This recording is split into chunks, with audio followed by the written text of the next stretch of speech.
Je vais terminer aujourd'hui par une autre collaboration, non plus en Hollande, mais en France. En France, une personnalité du mouvement moderne, très active, très intéressante par les influences qui marquent son œuvre, c'est l'architecte Robert Malestévens. C'est un des protagonistes du mouvement moderne français, avec André Lurçat, avec Gabriel Guévrekian, avec Pierre Charot, avec Le Corbusier bien entendu. Lui, son histoire personnelle est plutôt une histoire qui trouve ses origines à la fois en Belgique par sa famille, qui est de la grande bourgeoisie industrielle belge, et qui, à travers la Belgique, va s'imprégner du travail et de la figure d'un grand architecte viennois qui est Joseph Hoffmann.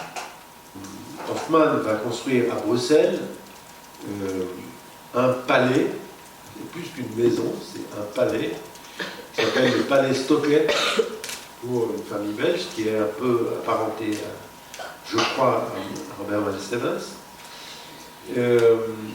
À travers l'œuvre d'Hoffmann en Belgique, arrive tout un pan de la modernité qui est hérité du Werkbund allemand, que les Autrichiens ont appelé la sécession.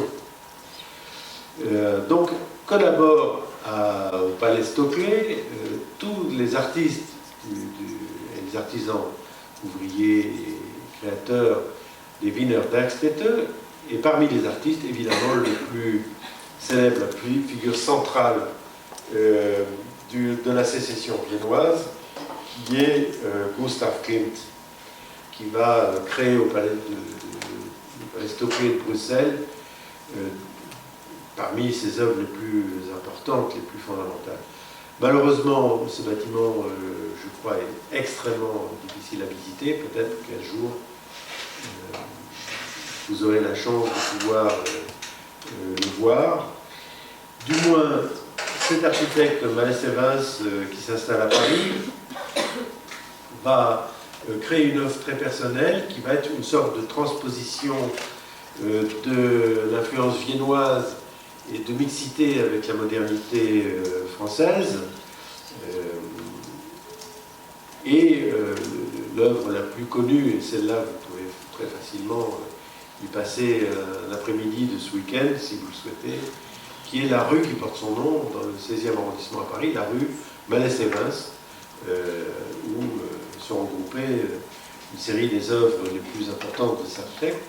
De même que vous pouvez visiter, je vous le conseille, en prenant le train, dans la banlieue de Lille, la très grande villa qui vient d'être rénovée avec beaucoup de soins, en particulier par notre ami l'architecte Richard Klein, architecte et historien, où l'ensemble de cette villa a été restauré, y compris le mobilier, de manière très soignée.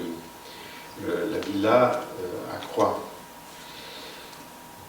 On voit Malestévens ici avec une œuvre qu'il tient dans les mains, qui est une villa qu'il imaginait pour lui-même, qui sera non construite, mais qui est, vous voyez, très proche de ce qu'on a vu précédemment, du travail de Oud. Évidemment, là aussi, influencé à la fois par Hoffmann et par l'ennemi juré d'Hoffmann, qui est Wolflos. Vous savez que les deux étaient très en conflit. Malestévens en fait une sorte de synthèse dans cette villa. Et puis, bon, c'est un architecte qui fréquente la haute bourgeoisie, par ses relations familiales. Et il va, par chance pour lui, croiser le chemin de ces deux personnes qui sont le vicomte et la vicomtesse de Noailles, qui sont des personnalités extrêmement importantes pour l'art moderne, parce qu'ils vont être parmi les grands sponsors, on dirait, des artistes et des écrivains, des cinéastes, des architectes, des peintres, des sculpteurs, etc., modernes, qu'ils vont financer très généreusement. Là, on voit par exemple ici une sculpture de Jacques Lipchitz dans le jardin de leur villa. Ils vont proposer à Malesherbes de construire une petite maison de campagne, de vacances modeste, mais vous allez voir qu'il va devenir un très grand projet, et qu'ils vont agrandir au fur et à mesure au cours des ans, et dans lequel ils vont faire venir tous les tenants de l'avant-garde, à la fois des peintres, sculpteurs, créateurs, architectes. C'est une œuvre qui est celle de Malesherbes, mais en même temps d'autres architectes qui vont intervenir, on va le voir.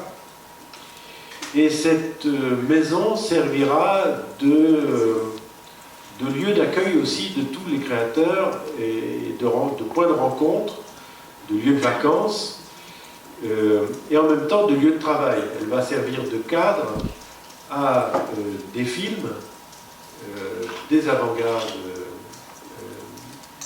du cinéma, et elle va servir de décor à des films d'avant-garde. Le comte et la vicomtesse allaient en vacances à cette époque dans une grande maison à Grasse, qui appartenait à la famille Marie-Laure de Noailles. La maison Croisset. Cette maison a été dessinée par un personnage un peu latéral, un peu fantasque, qui était lui-même, je crois, noble, d'une certaine famille, qui est un peu un héritier du XIXe siècle, et qui avait créé une œuvre à la fois de romancier et de caricaturiste à la fin du XIXe siècle, et qui s'est tourné vers l'architecture à la fin de sa vie, vers la création du paysage, d'architecture du paysage. Cet homme s'appelle Ferdinand Bach.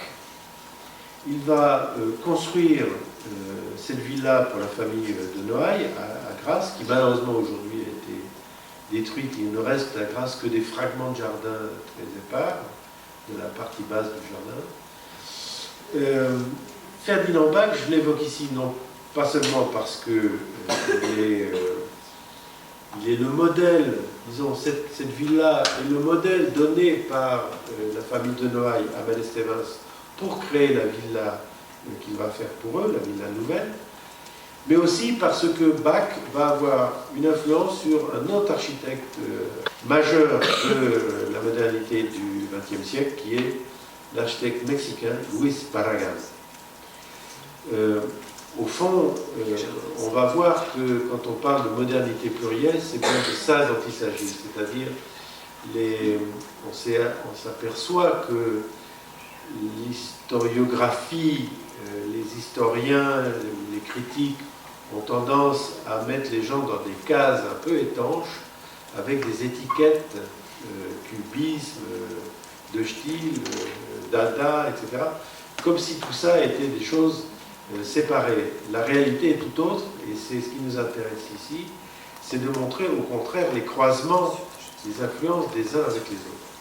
Bref, Ferdinand Bach, comme modèle pour la villa, est suivi d'une manière très précise par Malesherbes, qui va créer une villa également sur une colline au-dessus d'Hyères. Donc les Noailles achètent un lieu où il reste une sorte de fragment de moulin qui sera réutilisé, un lieu face à la mer sur les hauteurs de la ville d'Hyères.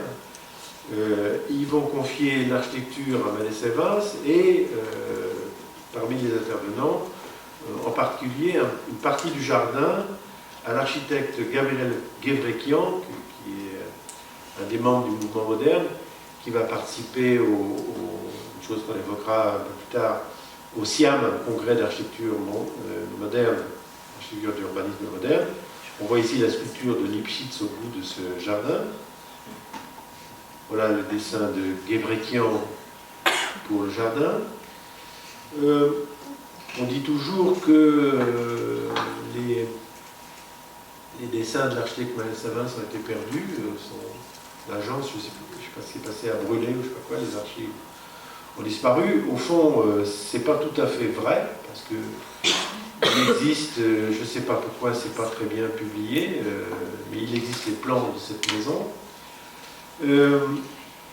Maël Savins va collaborer avec un architecte local qui s'appelle Léon David, que vous voyez ici dans l'image. Donc, ces plans sont élaborés à la fois par Maël Savins et par Léon David, qui évidemment va diriger le chantier, Maël Savins ne venant que de temps en temps. Voilà l'implantation dans le site. Donc, on voit les premiers plans. Là, on est avant le dessin du jardin de Guébrechian. Donc, on sait, Maël Savins s'est installé sur les parties hautes du terrain. Voilà les plans de la maison. On est au rez-de-chaussée. On va passer rapidement sur le plan d'étage, parce que je pense qu'il est déjà assez tard. Voilà les volumes. Alors, évidemment, vous retrouvez dans cette maison, finalement, ce qu'on avait aperçu de la maquette, de la propre villa de Maël Savins, avec la présence d'une tour belvédère que Maël Savins va faire réaliser. Vous voyez, c'est une espèce de perchoir qui permet d'avoir une grande vue sur la mer. Cette tour va faire l'objet d'un conflit avec son client, qui va estimer qu'elle n'est pas nécessaire, que Maël Savins lui a fait faire une bêtise, et il va la faire démolir. Elle va être complètement démolie. Puis, après les protestations de Maël Savins, ils vont finalement reconstruire une partie de la tour. Les demandes du client sont très précises. La collaboration avec Maël Savins est très étroite. Le programme donné par le vicomte de Noailles à Maël Savins, c'est de dire: faites-moi une maison fonctionnelle, je ne veux pas d'architecture. Il ne veut surtout pas d'architecture. Il ne veut surtout pas que l'architecture s'exprime en tant que telle. Là, on voit la version avec la tour ratatinée. Un projet de cheminée de jardin non réalisé, là aussi, certainement à la demande du comte de Noailles, il doit trouver ça trop art déco, il ne le fait pas faire. La maison va être agrandie au fur et à mesure des années par des agrandissements qui viennent se greffer tout autour du volume central. Les photographies du chantier. Vous voyez que c'est construit en moellon et tout ça est enduit qui font penser que c'est du béton, mais le béton structurel. Là, la tour, dans les différents états, on voit qu'il y a des changements cours de route. Et ensuite, cette grande terrasse qui est ajoutée dans le programme après coup, avec le dessin du jardin de Guébrechian. Et ici, un mur imposé par le client à Maël Savins, qui reprend, si vous avez gardé en mémoire, l'image de la villa Croisset de Bach, qui avait effectivement un grand mur, et dans ce mur, il y a des ouvertures qui cadrent le paysage. Mais cette manière de fermer le rapport au paysage et de cadrer par une ouverture, évidemment, vous évoque peut-être la maison sur le lac de Le Corbusier pour sa mère. Voilà, on va faire un petit tour dans les photographies d'origine de la maison. Ici, une terrasse avec des ouvertures coulissantes qui permet d'avoir un lit suspendu sous une sorte de baldaquin en béton, une salle de gymnastique avec une piscine intérieure, les décors intérieurs de la maison, et puis le comte et la vicomtesse font appel, je l'ai évoqué, à différents architectes. Parmi ces architectes, il y a une femme, d'une importance très grande, qui va être non pas directement membre du mouvement de Stihl, mais qui sera fortement influencé par de Stihl, qui va développer une œuvre extrêmement personnelle avec de nombreux images, de nombreuses références au travail des peintres hollandais, qui va exposer elle-même en Hollande, on l'évoquera, et qui va construire sa propre maison qui sera pour elle et pour Jean Banovici, dont j'ai parlé à propos de l'architecture vivante, dans la petite ville de Roquebrune, Cap-Martin, maison qui vient également d'être parfaitement restaurée. Donc là aussi, je vous invite à visiter tous les bâtiments qu'on évoque ici, à faire le détour quand vous allez en vacances dans le Midi par Roquebrune, Cap-Martin. Juste à côté de cette maison, vous pourrez visiter le cabanon et les unités de camping de Le Corbusier. On voit que les meubles de grès sont insérés dans la maison, de même que le comte et la vicomtesse font appel à un architecte qui s'appelle Simon van Ravenstein, qui est hollandais aussi, qui va créer une chambre dans les parties ajoutées de la maison, une chambre d'amis, au deuxième étage. Donc le mobilier de Van Ravenstein est extrêmement proche de ce que fait Rietveld de Stihl. Ce qui nous intéresse ici, c'est qu'on voit qu'il fait acheter par le comte et la vicomtesse de Noailles une œuvre de Mondrian. Quand on parlera de Mondrian, vous verrez que ce peintre, qui est aujourd'hui extrêmement célèbre, n'a pratiquement rien vendu pendant toute sa vie parisienne. Et pour survivre, il va faire autre chose, on verra. Et il y a très peu d'œuvres qui vont être vendues par Mondrian. Celle-ci en fait partie. Il va vendre une œuvre, un tableau à l'architecte Alfred Roth, architecte suisse, et une œuvre par l'intermédiaire de Dudok en Hollande, qui sera la seule œuvre pour un bâtiment public, qui est l'hôtel de ville de Hilversum. En tout cas, ici apparaît cette œuvre de Mondrian, importante, qui est aujourd'hui à Berne, le tableau numéro 2, gris et noir. Voilà la maison aujourd'hui. Elle sert de lieu d'exposition temporaire. Voilà l'intérieur. On aperçoit le salon rose, vous avez vu au fond du couloir. Le dessin du salon est fait par Robert Malsevens, mais on voit bien que les vitraux du salon, une espèce de verrière à double épaisseur, sont des références très directes aux vitraux de Doesburg, bien qu'il ne soit pas le dessinateur de ces vitraux. Et la vicomtesse de Noailles, par l'intermédiaire de Malsevens, demande à Doesburg de faire une pièce, l'aménagement d'une pièce. Vous voyez, c'est extrêmement petit, c'est 2 mètres carrés, et pas plus. Il y a une porte, une fenêtre, mais Doesburg va créer dans cette pièce donc ce dessin unique, où vous voyez les plans de la pièce rabattue, le plafond et les parois, et un travail pictural qui est fondé sur la diagonale. Voilà ce que ça donne dans la pièce. C'est juste une petite salle destinée à couper les fleurs du jardin pour faire des bouquets. Un petit lavabo, c'est presque rien. Mais par contre, du point de vue de l'espace, on voit le travail de Doesburg pour là aussi détruire l'espace clos de ce tout petit espace rectangulaire et supprimer, disons, la fermeture du rectangle dans lequel il travaille par les plis et les déplis des éléments picturaux. Donc on voit